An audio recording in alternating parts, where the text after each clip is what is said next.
Everyone. A warm welcome to all of you gathered here.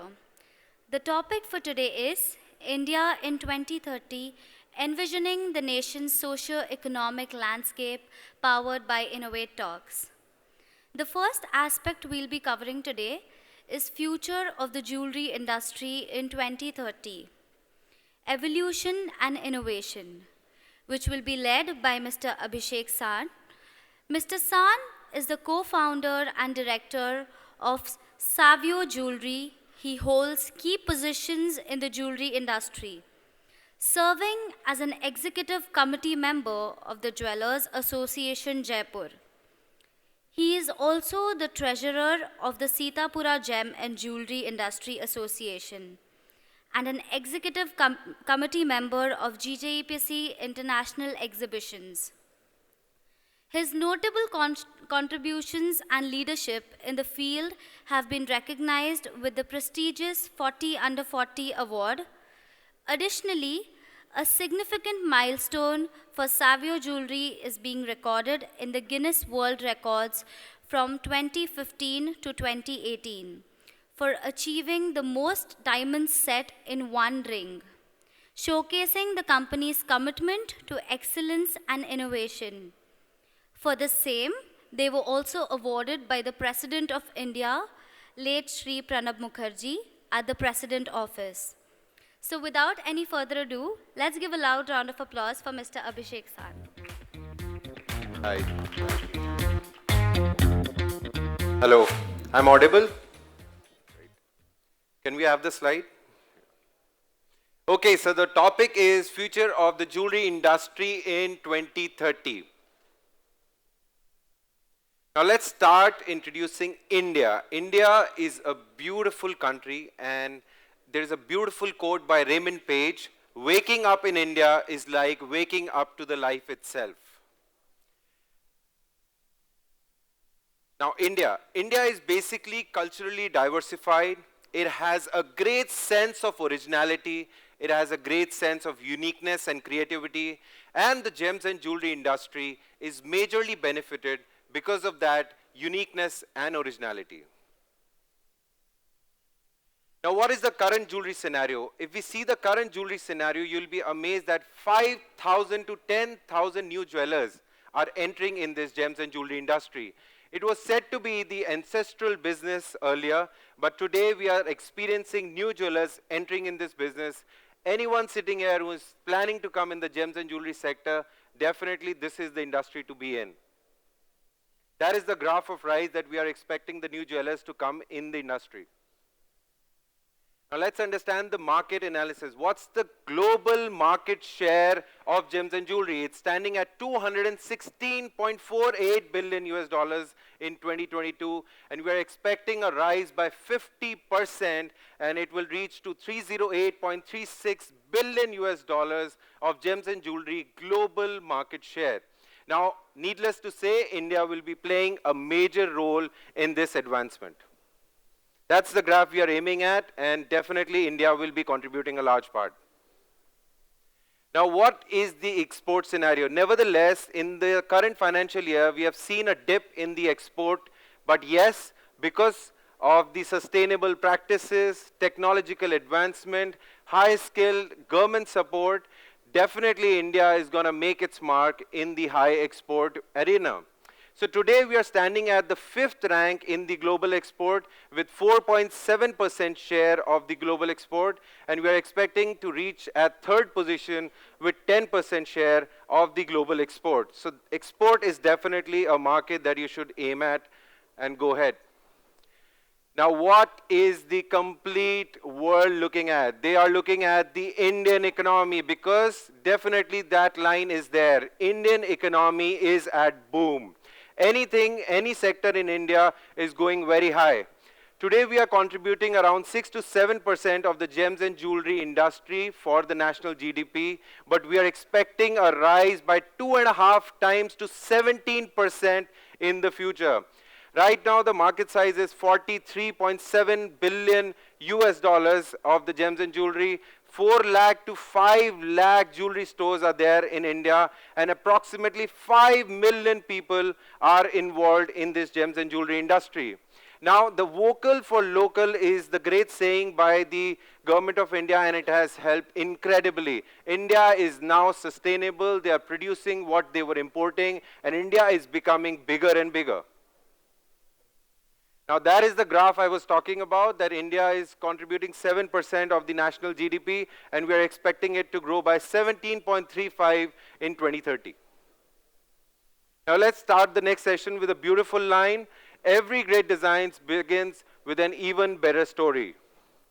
So we have experienced in last 3 years, designer jewelry is moving crazily. It's going way beyond. And the era till 2030, in the coming 7 years, you'll experience a greater rise in the designer jewelry. A one-of-a-kind piece, exclusive piece, bold statements, that is the jewelry that will make its mark by 2030. And including that, a lot of fancy shapes. The old conventional round shape is moving out. Today we are experiencing a lot of fancy shapes like moon cut, tapers, and even a pie cut or even a kite shape doing really well, not just in diamonds, but even in gemstones. So the fancy shape era has arrived. Now this is one of the most burning point. If you see any Instagram, any account on Facebook, any influencer, everyone is talking about gemstones. Gemstone is not just an emerald. Every piece of emerald possesses a different character. A sense of originality, a sense of uniqueness is there in every stone. That's the reason gemstone is making its mark, and it's not anymore of only precious like emerald, ruby, and blue sapphire. It's with kunzite. All the semi-precious stones like tanzanite, kunzite, kyanite are making their way in the gems and jewelry industry. And gemstone will be the future in 2030 as well. Now, this is a very interesting fact. Today in India, we stand at only 10% of the total gems and jewelry industry as an organized sector. Now, this is very crucial because we have seen players like Aditya Birla, Joy Alucas, Joss Alucas, Tanishq, and even bigger brands coming in the industry and making it organized. You could not see this 10 years back, and today these players are making the industry on whole organized. So they have worked very hard on vertical integration, like from the supply chains. They have worked from the bottom till the top within the company. They have worked on ethical sourcing, compliance, transparency, and it's making the industry organized. Now this is the graph. Today we are standing at 10% at the total gems and jewelry industry of India as being organized, and we are expecting it to rise till 40% share. So if you are planning of any organized sector in gems and jewelry, you're going on the right track. You will have a great future. Now this organized sector helps in IPO. I'll give you an example. In December 2023, there was a public offer of a gems and jewelry share at 55 rupees. And it opened and oversubscribed by 189 times. It opened at 108 rupees this December 2023. So you can understand the level of trust of a shareholder is there on gems and jewelry industry. So in the current year and in the coming years, you'll see a lot of companies going IPO and getting public listed, and a lot of fund will be coming in gems and jewelry sector. This is all because the gems and jewelry sector is getting organized. This is the graph. It's definitely going higher by 2030.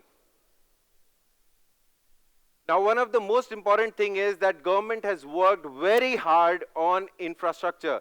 Today, you see government is working and providing a lot of subsidies on infrastructure facilities. Earlier, it was all outsourcing. You give your work to babus and they are doing in their premises. But in last 2 years, you have seen greater factories coming up. You have seen bigger setups coming up. And by 2030, you can expect bigger and bigger infrastructure. Gems and jewelry is now getting into an industry form for sure. So there is a great support from government, and definitely the infrastructure is the go-to thing.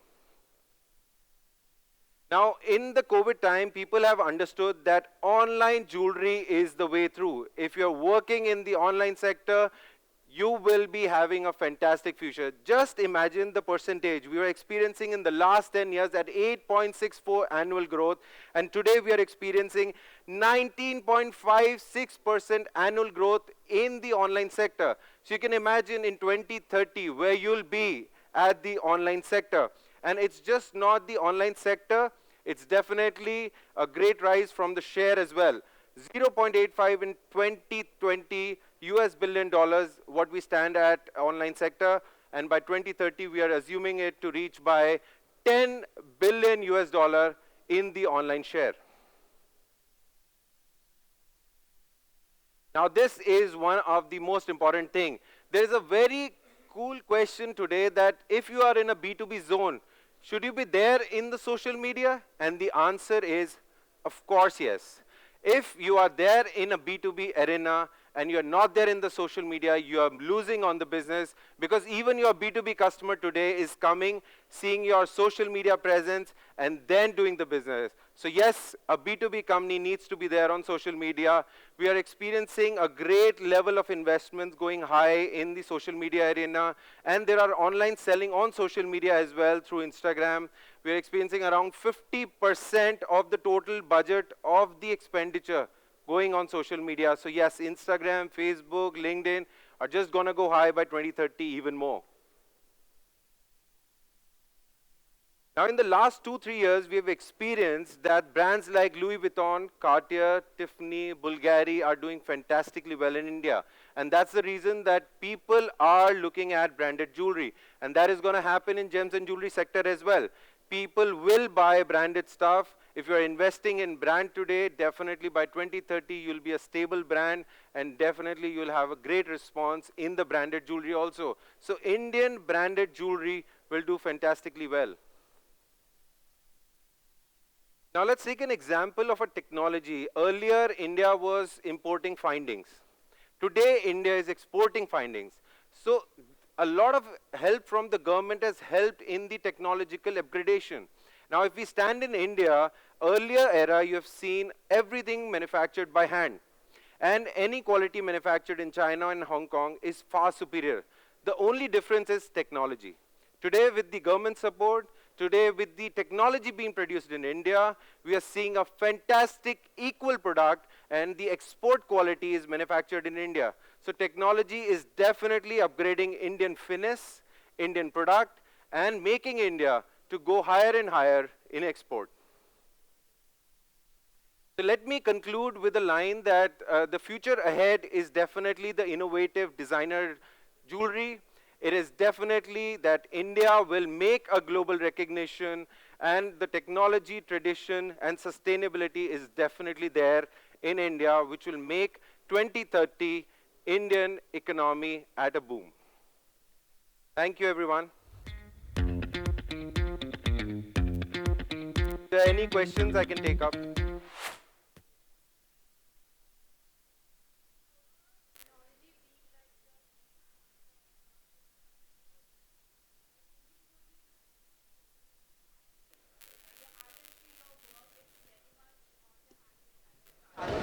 Like a first thing you're talking about the infrastructure.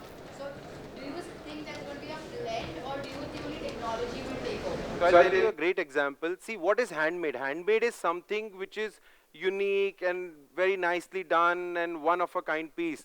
But same thing, if you can upgrade the finishing and do it by machine, and the output is much more better. The same design remains same, but the finishing is at the international level. Why would you avoid it? Just take an example of a CAM machine. Today we have a CPX machine wherein you just put the design and the gold piece comes out. That is the process. And if you are cutting anything by hand, and if you are manufacturing anything by machine, definitely the machine output will be better.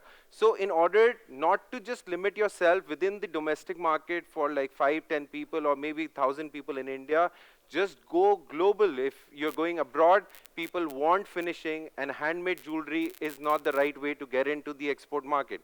And secondly, technology is definitely the go-through. If you're upgrading your technology, you're not just a local and Indian jeweler, you will be an export jeweler. So definitely work on technology, work on machinery, avoid handmade. Even if you understand and go around, there is Polki jewelry in the market, right? Earlier, everything in Polki was made on hand. If you go and see their setup today, everything is made through CAM machine. And they're producing better, their efficiency is better, their time dependency is gone, they're not dependent on labor anymore, they can produce and run the machine, they can buy multiple machines, produce 5 times faster with a lesser capacity. And depending on just technology will upgrade your timelines as well in supplying the orders. So handmade is always limited and this will help you in upgrading. Yeah. Any other questions that I can take up?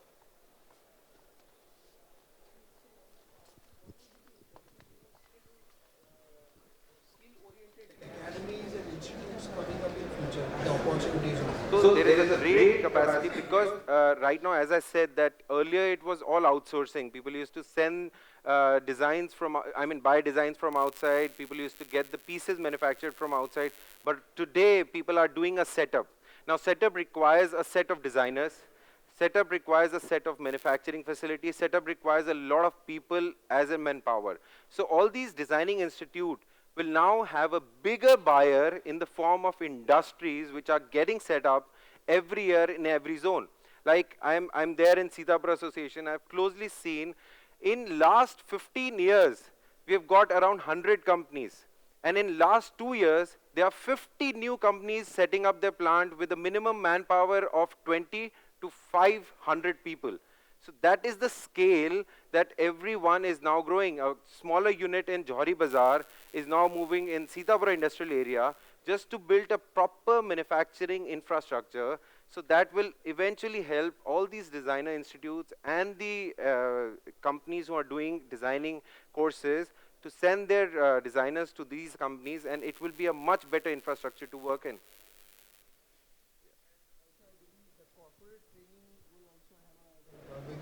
100%. India is now getting corporate. Like I said, the organized sector, you can never imagine Aditya Birla coming in gems and jewelry sector, and they are coming big. Reliance is doing fantastic. You have seen the growth rate of Tanish.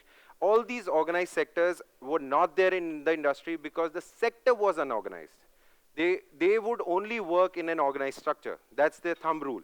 But today we are seeing a rise in the organized buyers. That's why the organized sector is improving. And these people will set up their own infrastructure. So obviously corporate training and everything is required for these setup. Any other question, if anyone wants to take?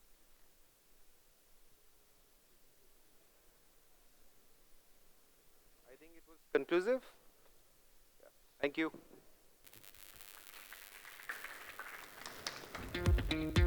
Thank you, Mr.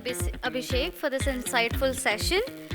I would now like to call upon Mr. Surya Narayan Rao, who is the Regional Director of the Southern Region from GJEPC, to felicitate our speaker.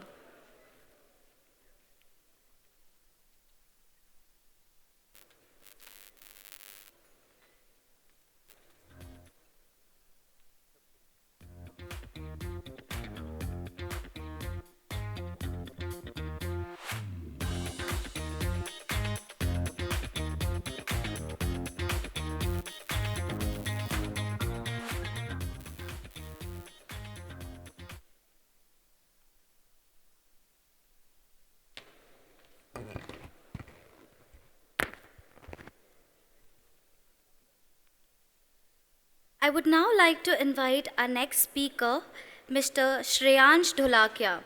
He will be leading us on the topic India 2030.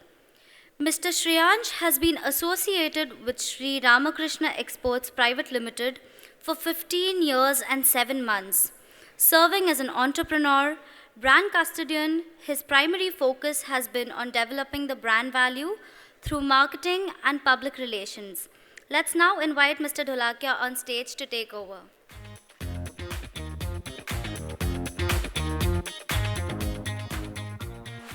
Hello. Namaste. Thank you.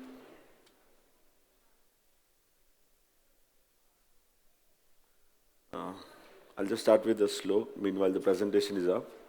Nirmana moha jita sanga dosha adhyatma nitya vinirutta kama dandveru mucha sukha dukha sangne gacchanta muda padama vayantat. Thank you. Welcome you all to this fascinating Innovate seminar, which is visioned by GJPC since last few months. We saw this in last August as well, and this is the way where our GJPC is also going towards the vision of India 2030, and everybody is growing. So today's topics were really good, and Abhishek Bhai, thank you very much. You took us on a really good journey of our industry, where it is going, how is it going. I would be taking you through what we'll see in India, what we are seeing in India. And as we see the topic, India in the year 2030, we all are constantly thinking, aren't we? Right? So what is India for you? Put some words. You have a diary and a pen, right? Put what is India for you now, or maybe what do you see in 2030? Something like this. I've just tried it. It's nothing correct, right, wrong, nothing it is. What do you see India as? You have diary, you may write your words. We play some game. Anyways, it was little heavy in the morning, and you might be busy. Take 30 seconds, not more.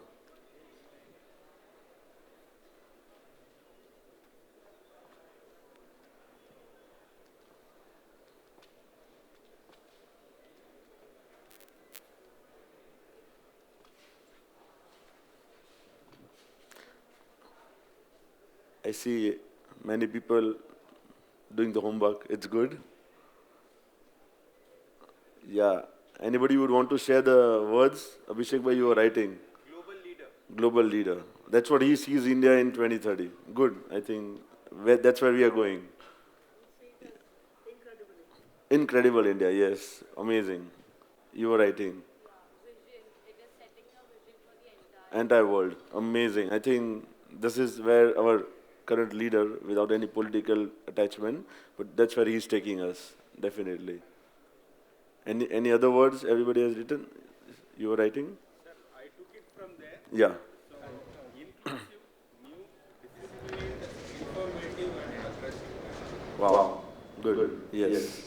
So that's where we were, and why I just put these words is because we see India as an innovative country, developing on a digital front, many other fronts. Navigating is somewhere, your point was on a vision point, where we are currently navigating the world where it should be, from geopolitics, from all other aspects. Diverse, yes, we know what India is. Indigenous and artistry from the defense and all other point of view. So this we did. We celebrated 75th Independence Day sometime back, and 75 years of our independence. What exactly did we celebrate it? What independence it was? Any guesses you want to make? That was independence from what?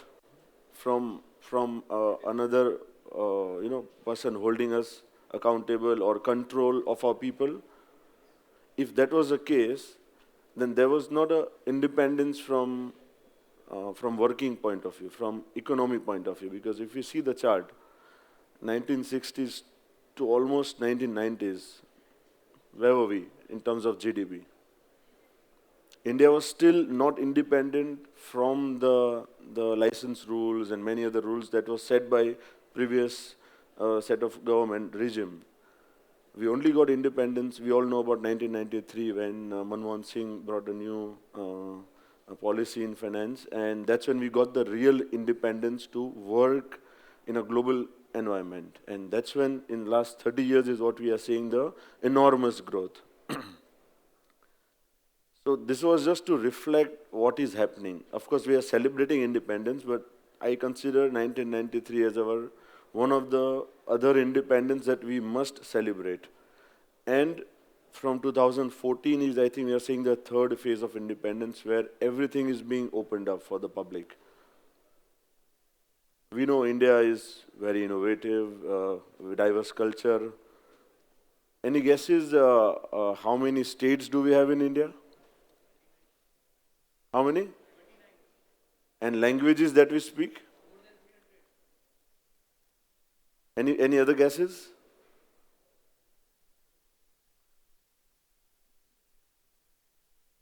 28 plus minus and 121 is languages. These are different, touch points available on Google. Of course, from where you have got the knowledge, even I would maybe have surf some other website, 1 or 2 years, but 121 language. You put it 120, 300, 200, I think is all same. It's not one language or 10 language. It is in hundreds of languages that we are talking, and 1,000+ dialects.